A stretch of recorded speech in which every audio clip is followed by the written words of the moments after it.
12,600 years ago, a child died in the Valley of Montana. His body was wrapped in hides and placed next to stone tips. Sharp, perfectly crafted. These were the tips of the Clovis culture, the most mysterious culture in America, the only burial ever found. They named him Anzik, just a number in the archaeologist's catalog. In 2014, scientists sequenced his genome. What they saw took their breath away. Y chromosome QL54, mitochondrial DNA D4H3A, American branches of ancient lines, mutations that arose right here, on this land. The boy turned out to be the key to the mystery of two continents. His blood connected the past with the present, from north to south. But who was this child? And why does his DNA live on in millions today?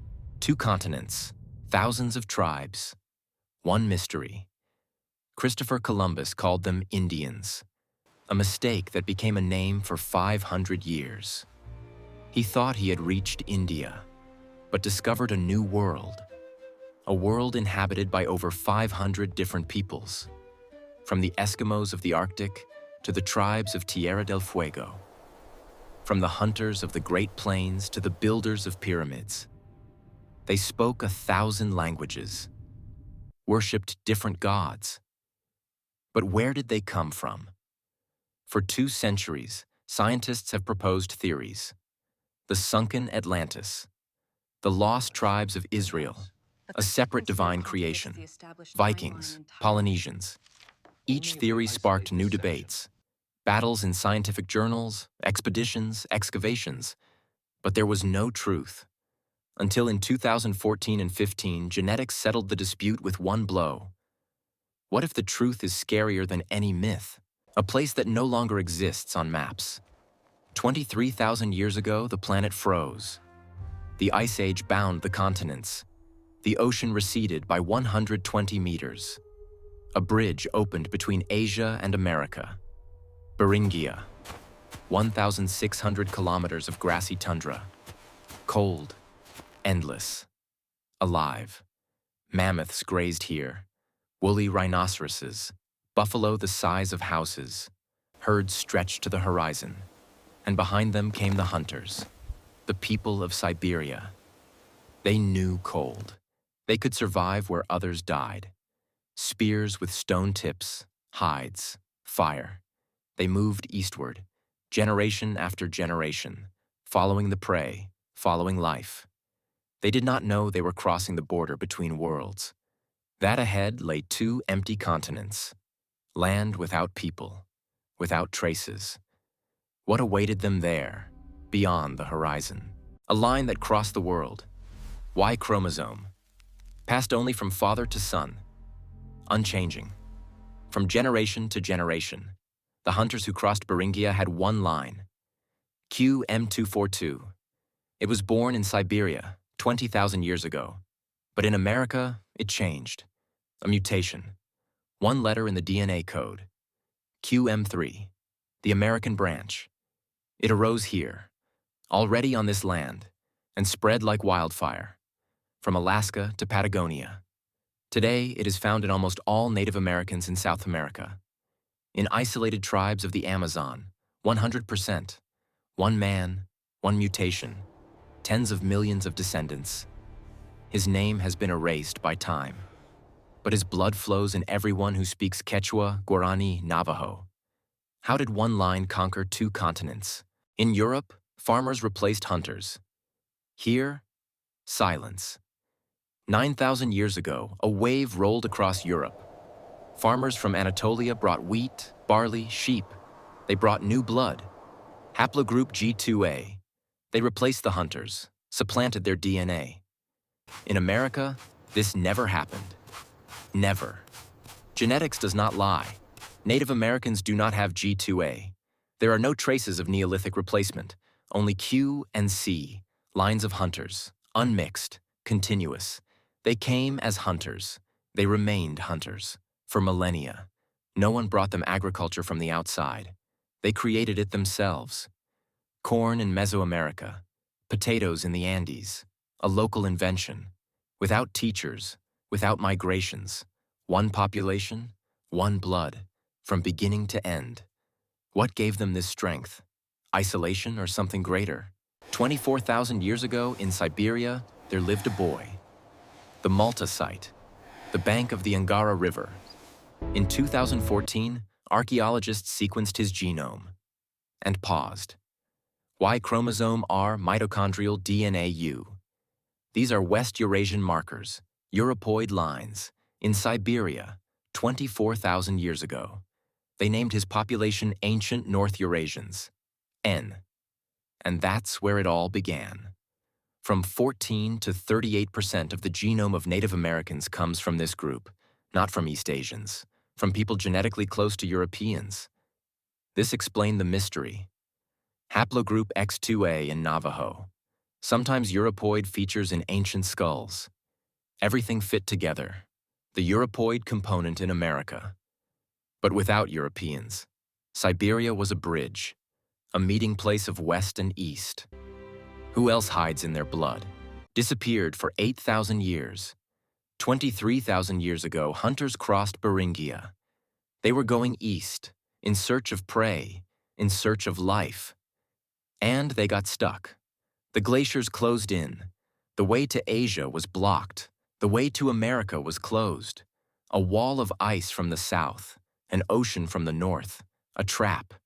The population became cut off from the rest of the world. 8,000 years of isolation. Scientists call it the Beringian standstill. Here, in this icy prison, their DNA began to change. Mutation after mutation. QM3, A2, B2, C1, D1. Lines that exist nowhere else. Only here, only theirs. The Hopi tell a legend. We came from the fourth world. Perhaps this is memory?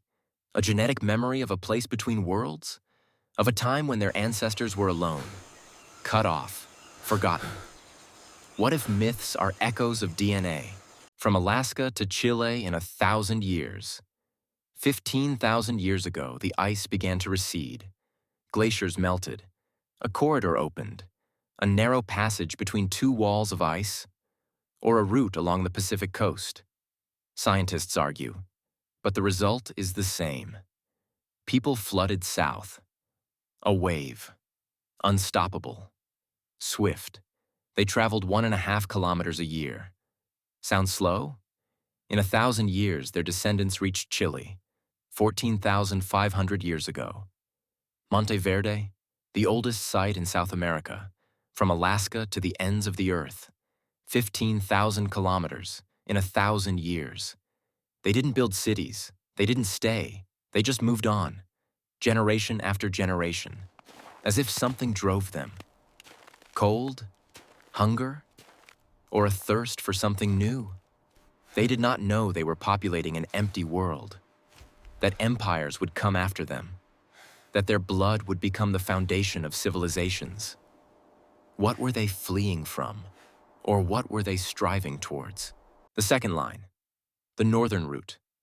Not everyone came with Q. There was a second line, CM217. Rare, but important. It is found in North America, among the Apaches, Navajo, Ojibwe, among the Na-Dene peoples, Athabascans. But the strangest thing, mutation, CP39. It exists only in North America. It is not found in Siberia, not in Asia, nowhere. It split from the Asian line C more than 15,000 years ago and arose right here, after crossing the strait.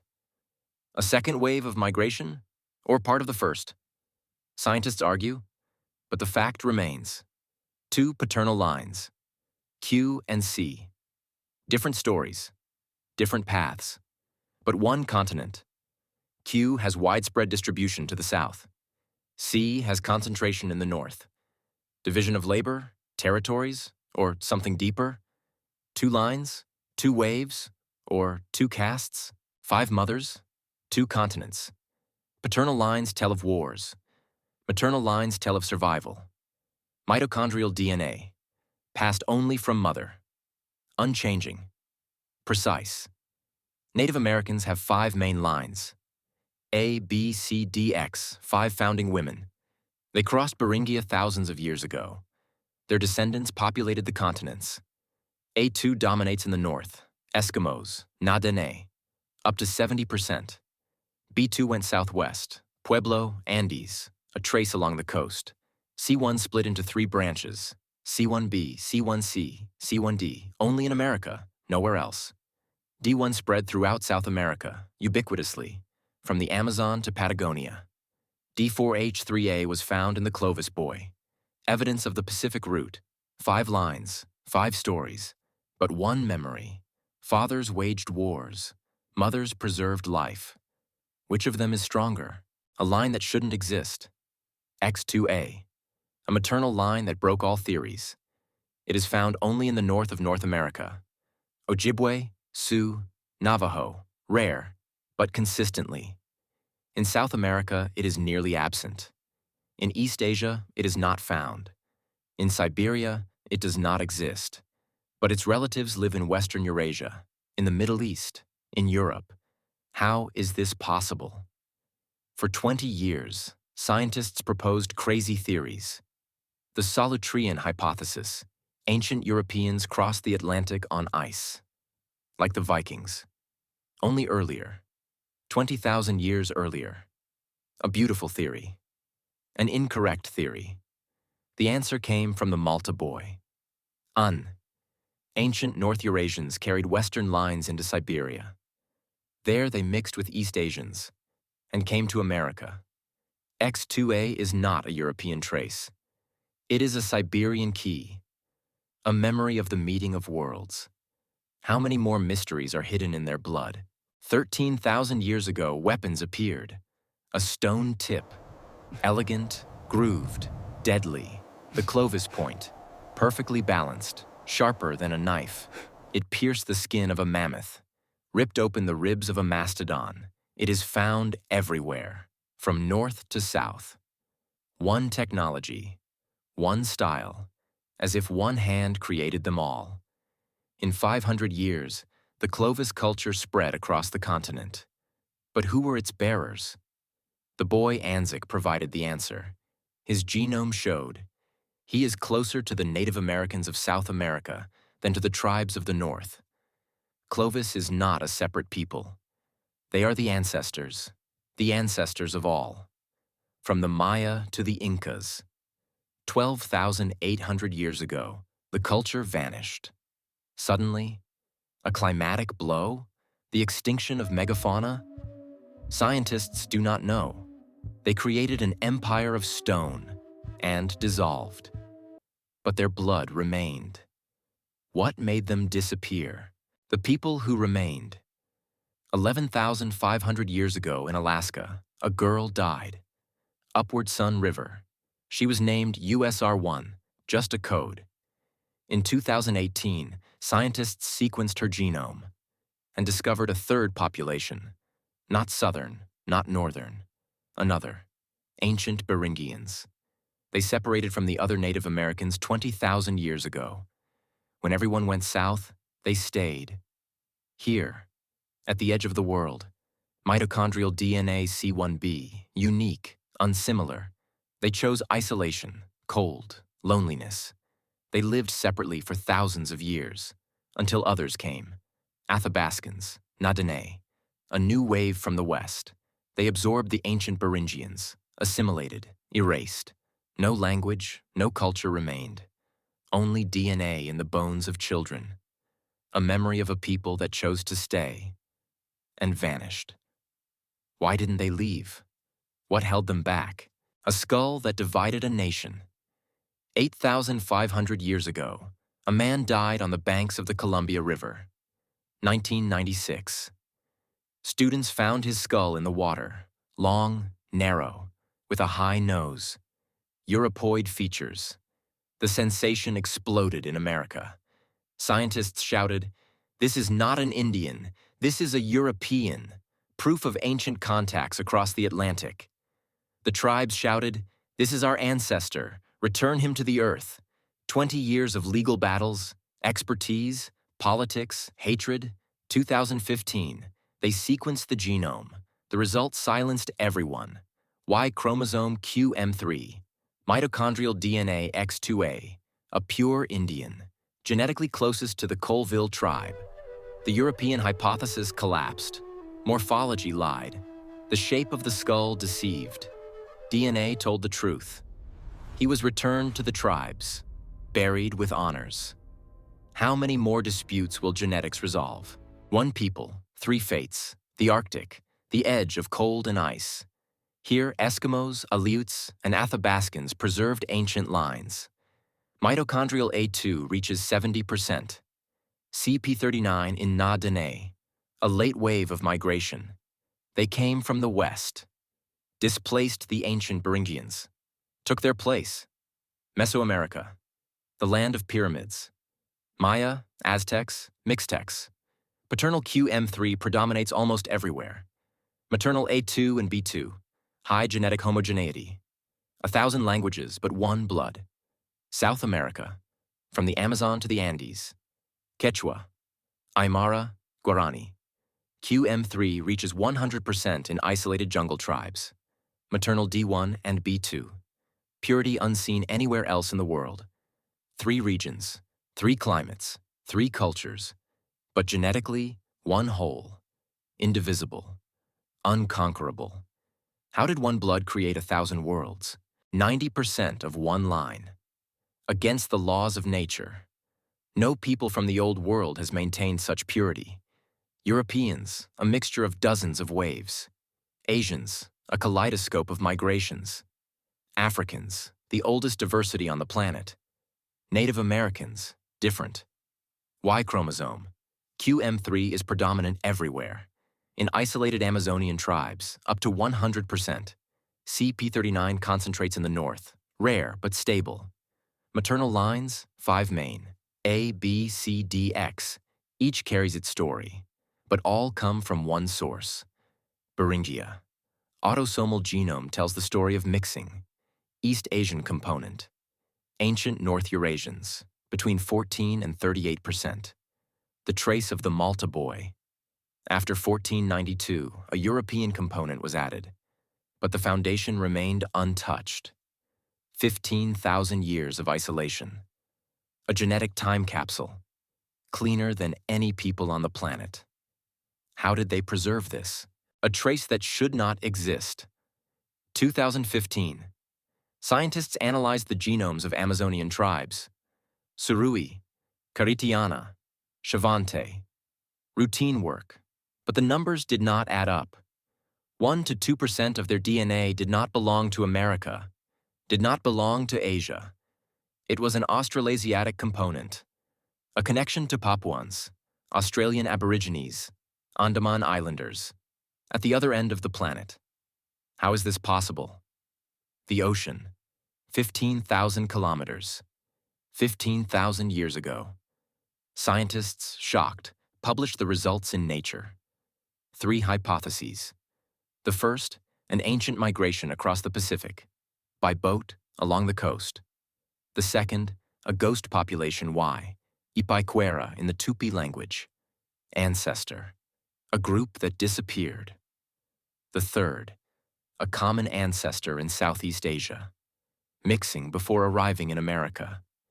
There is no trace of this in North America, only in the South, only in the jungles. Was the ocean not a barrier? The year when blood began to disappear. 1492. 3 ships crossed the ocean. Columbus stepped ashore. He did not know he brought death. 2011. Geneticists sequenced the mitochondrial DNA of Native Americans, ancient and modern, compared, and saw a scar, a bottleneck, 500 years ago. The effective female population shrank by 50%. Half of the lines broke off, disappeared, forever. Smallpox, measles, influenza. Diseases wiped out whole villages faster than conquistadors arrived. Spanish monk Toribio de Benavente wrote in the 16th century, more than half the population died.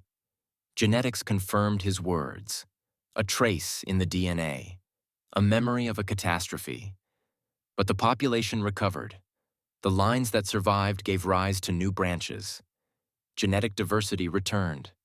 Blood continued to flow. How did they survive such a blow? Their bodies remember the height, the Andes, 3,000 to 5,000 meters above sea level. The air is thin. There is half as much oxygen as on the plains. Europeans choke, pass out, die from altitude sickness. The Quechua and Aymara Indians have lived here for millennia. Easily, naturally. Their DNA has changed. EGLN1 and P-para genes, mutations that make every breath more effective. Oxygen is utilized more fully. The heart works harder. Blood saturates faster. Evolution, inscribed in cells. They do not drink milk. 66% cannot tolerate lactose. They never had cows, just llamas and alpacas, an adaptation to life without dairy farming. Their teeth give them away. Shovel-shaped incisors, almost 100% before the arrival of Europeans. The EDAR gene, an East Asian marker, 20,000 years ago. Beringia, a memory of the Ice Age in every smile. Evolution did not stop. It is inscribed in the body. 2 continents, 15,000 years. One blood, from Beringia to Tierra del Fuego. The greatest expansion in human history. They crossed an ice bridge, survived in isolation for 8,000 years, traveled 15,000 kilometers in 1,000 years, encountered mammoths, mastodons, giant sloths, and triumphed. Without iron, they built Machu Picchu. Without the wheel, they created Tenochtitlan. Without steel, they erected Tikal. QM3, one line, one people. A memory recorded in chromosomes. In 1492, an attempt was made to erase them. Diseases cut half. Wars took more. But blood continued to flow. The lines recovered. Today, their descendants live from Alaska to Argentina, genetically purer than any people of the Old World.